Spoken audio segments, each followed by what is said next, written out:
আসিফ হুজুর ঠোঁটে লিপস্টিক দেয়। আমি আল্লাহর নামে কসম করে বলছি, ওয়াল্লাহি বিল্লাহি তাল্লাহি, আমার জীবনে কখনো আল্লাহকে সাক্ষী রেখে বলছি, এটা করা তো দূরের কথা, জীবনে কোনো চিন্তাতেও আনি নাই। আমার কথা হচ্ছে, যেই মানুষটা আমাকে বলছে লিপস্টিক দেই, তার একটা ছবি আমাকে আপনি হোয়াটসঅ্যাপে পাঠান, তাকেও আমি লিপস্টিক 1 মিনিটে বানাই দেব। 1 মিনিট লাগবে, জাস্ট একটা ফিল্টার দিব, একটা ফিল্টার এনাফ।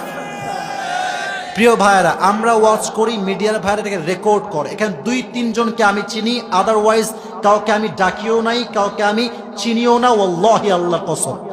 কিন্তু ইউটিউবে যখন আপলোড হয় ভিডিওগুলো, অনেকে টিকটক চালায়। আমার কোনো টিকটক অ্যাকাউন্ট অফিসিয়াল নাই।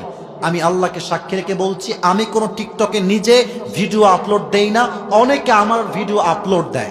এখন কথা হচ্ছে, এই ভিডিওগুলো অনেকে ডাউনলোড করে নিজের মতো অ্যাপসে নিয়ে গিয়ে শর্টকাট এডিট করে, ফিল্টার দেয় ইচ্ছা মতো। সে একই ভিডিও যেটা ইউটিউবে কোনো ফিল্টার নাই, ওটা যখন ফিল্টার দিয়ে ইনস্টাগ্রামে, রিলসে, টিকটকে আপলোড দেয়, তখন দেখলে মনে হয় আর্টিফিশিয়াল একটা ঠোঁটে কালার আছে।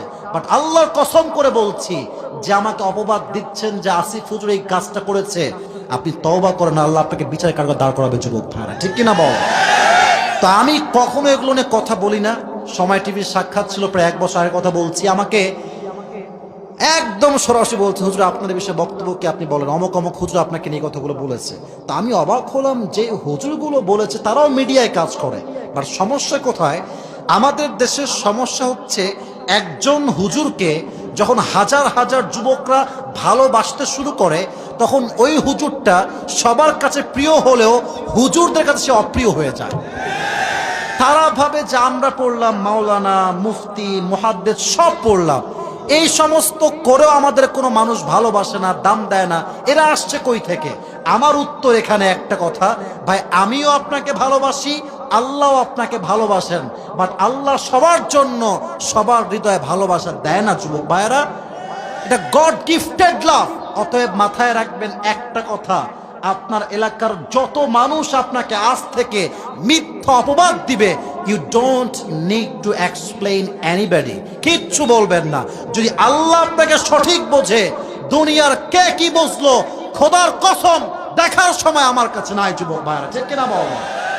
নিজে ভালো তো দেশ ভালো, নিজে ভালো তো সমাজ ভালো, নিজে ভালো তো পরিবার ভালো, ঠিক কিনা বলেন?